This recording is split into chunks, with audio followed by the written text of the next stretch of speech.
Hello दोस्तों, स्वागत है आप सभी का आपके अपने यूट्यूब चैनल फिटनेस रॉकर्स पे। दोस्तों बहुत दिन बाद वीडियो बना रहा हूँ, I am so sorry for that, but I will try my level best कि अब रेगुलर वीडियो बनाता रहूँ। दोस्तों आज इस वीडियो में बात करने वाला हूँ ऐसे टॉपिक की जो सबसे ज़्यादा निगलेक्ट किया जाता है, जिसको इग्नोर कर दिया जाता है। बट ये वो टॉपिक है जिससे आपकी आसना की प्रैक्टिस या तो बहुत शानदार हो सकती है या फिर बिल्कुल बर्बाद भी हो सकती है। जी हाँ, मैं बात करने आया हूँ breathing during the asana practice. ये एक बहुत इंपॉर्टेंट चीज है अगर आप सीरियसली आसना प्रैक्टिस को बहुत अच्छा करना चाहते हैं। हम कोर्सेज चलाते हैं जिसके अंदर बहुत सारे स्टूडेंट आते हैं। सबका सबसे पहला क्वेश्चन यही होता है कि सर इस आसन में जाने के लिए इनहेल करें, एक्सहेल करें, जाते हुए इनहेल करें या फिर आते हुए इनहेल करें, या जाते हुए एक्सहेल करें या फिर आते हुए एक्सहेल करें। दो चीजों की बात करते हैं, आसन में जाना और आना। जबकि दो फैक्टर के अलावा एक तीसरा फैक्टर भी होता है जो कि बहुत ज्यादा जरूरी है, वो ही सबसे ज्यादा जरूरी है, हम उसकी बात भी करेंगे। पहले हम बात करेंगे कि किसी भी आसन में जाने या फिर आसन से बाहर आने का क्या पैटर्न रहता है अगर ब्रीदिंग की बात करें तो बहुत ही सिंपल है इसको समझाना। तो ये तो सबसे ज्यादा आसान है। जब भी आप कोई भी आसन करें जिसके अंदर आपकी बॉडी खुल रही हो, मतलब ओपनिंग ले रही हो, तो आप क्या करेंगे?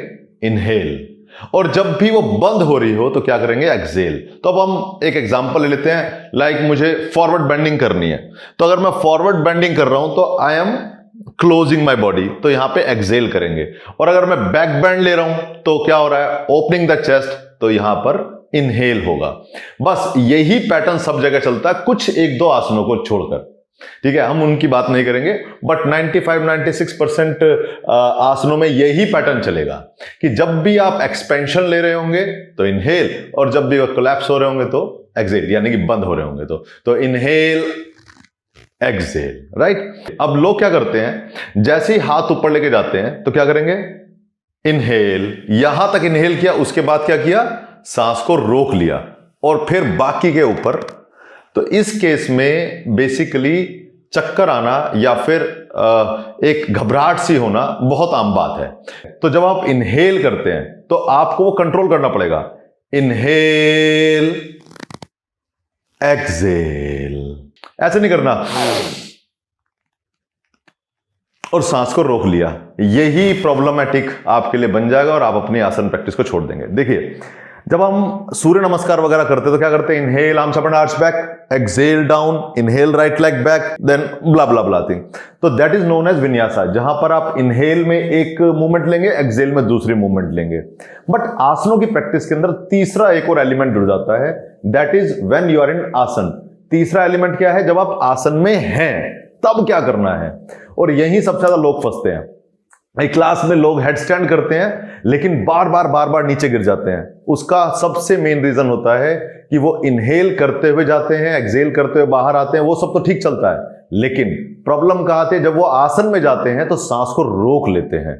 और ये स्ट्रेस की सबसे बड़ी निशानी है। कंधे टाइट होना, जीभ का टाइट होना और माथे की में त्योरियां पड़ना और सांस को रोक लेना। ये चारों पांचों चीजें करके एक प्रैक्टिशनर अपनी प्रैक्टिस को हार्ड बना लेता है। आपको इसी चीज का सबसे ज्यादा ध्यान रखना है। जब आप आसन में गए तो एक इनहेलेशन या एक्सहेलेशन होगा, आसन से बाहर आएंगे तो इनहेलेशन या एक्सहेलेशन होगा, जैसे मैंने आपको बताया। लेकिन जब आप आसन में हैं तब आपको डीप इनहेलेशन और एक्सहेलेशन लेनी है, normal inhalation and exhalation at least. ठीक है, अगर वो नहीं करेंगे तो आप उस आसन में ज्यादा देर तक नहीं रह पाएंगे। आसन की जो महर्षि पतंजलि ने डेफिनेशन दिया वो है स्थिर सुखम आसनम। अगर आपकी सांसें ही ठीक से नहीं चल रही तो कहां से स्थिरता आएगी, कहां से सुख फील होगा? तो सबसे पहले अपनी सांसों पे कंट्रोल करना सीखें। और मैं एक और पते की बात बताऊंगा, मतलब ये प्रिंसिपल से थोड़ा सा अलग है। कई बार लोग आसन में जो जाना चाहिए, इनहेलेशन या एक्सहेलेशन करना चाहिए, उसका उल्टा कर देते हैं। टू बी वेरी फ्रैंक, कई बार वो भी चल जाएगा। आपको इनहेल करके जाना है, आप एक्सहेल करके चले गए, एक्सहेल करके जाना है, इनहेल करके चले गए। ठीक नहीं है, वो चल जाएगा। बट जब आप आसन में आ गए और उस टाइम पर आपने ढंग से सांस इनहेलेशन और एक्सहेलेशन नहीं किया तो 100% श्योर आपकी जो प्रैक्टिस होगी वो ठीक से नहीं होगी और आपको जल्दी से आसन से बाहर आना पड़ेगा। जितने भी एडवांस आसन है, अगर उनमें आपको होल्ड चाहिए या फिर अच्छी प्रैक्टिस बढ़ानी है तो आपको तीनों एलिमेंट्स पे काम करना पड़ेगा। एक, जब आप किसी आसन में जाएं, जब आप आसन में रुकें और जब आप आसन से बाहर आएं, ये तीनों एलिमेंट्स पे ध्यान देंगे तो ही आपको बेनिफिट मिलेगा। सबसे ज्यादा होता है बैक बेंडिंग में। बैक बेंडिंग में लोगों को चक्कर आते हैं, बैक बेंडिंग के अंदर लोगों को मिचली फील होती है, जैसे वॉमिटिंग सेंसेशन भी फील होती है, चक्कर खा के कई बार लोग क्लास में गिर पड़ते हैं, मैंने बहुत सुना है लोगों से, ठीक है। तो उसका एक यही कारण है। एंड यस, जहां भी आप अपनी आसना प्रैक्टिस करें, देखें कि वहां वेंटिलेशन है या नहीं है, एक ये भी बहुत बड़ा कारण होता है।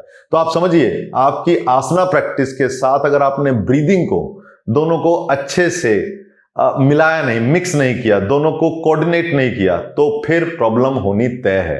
तो इस बात को ध्यान रखिए, इनहेलेशन, एक्सहेलेशन, आसन में जाना आना और आसन में रहना, इन 3 एलिमेंट्स पे काम कीजिए और आपकी आसना प्रैक्टिस बेहतरीन होने से कोई नहीं रोक सकता।